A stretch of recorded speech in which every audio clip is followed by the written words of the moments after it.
بسم اللہ الرحمن الرحیم۔ دوستو، ابھی میں کھڑا ہوا ہوں مسجد مستراح کے اندر۔ مسجد مستراح جس کو مسجد بنو حارثہ بھی کہا جاتا ہے۔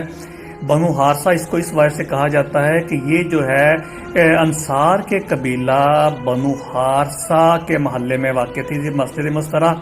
مسجد مستراح عربی زبان کا لفظ ہے، اس طرح سے نکلا ہے ٹھہرنا۔ یہ دیکھیے آپ مسجد کا اندر والا حصہ، بہت پیاری مسجد ہے، خوبصورت مسجد ہے۔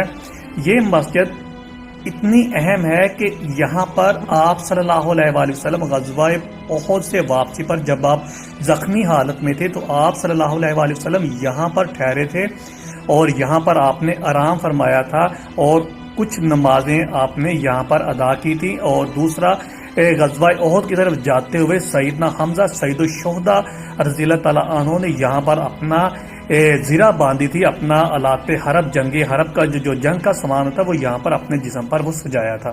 بہت اہم مسجد ہے یہ مسجد اس طرح۔ یہ مسجد نبوی سے 2.5 کلومیٹر کے فاصلے پر شہداء روڈ پر واقع احد کی طرف جاتے ہوئے۔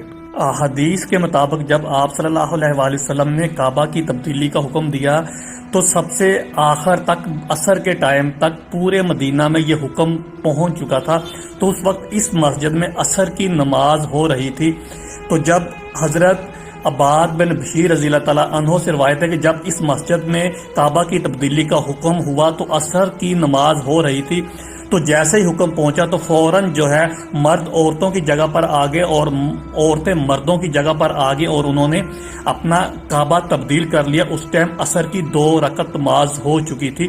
تو سب سے آخر میں مدینہ میں جو حکم جس جگہ پر پہنچا وہ یہی مسجد تھی جس کا حدیث میں ذکر آیا ہے کہ اس مسجد میں سب سے آخر تک یعنی عصر تک، ظہر کے وقت یہ حکم نافذ ہوا تھا اور عصر تک پورے مدینہ میں یہ حکم آپ صلی اللہ علیہ وآلہ وسلم کا کعبہ کی تبدیلی کا پہنچ چکا تھا۔ تو یہ وہ مسجد ہے، مسجد بنو حارثہ۔ اب اس کو مسجد مستراح کہا جاتا ہے یا المستراح۔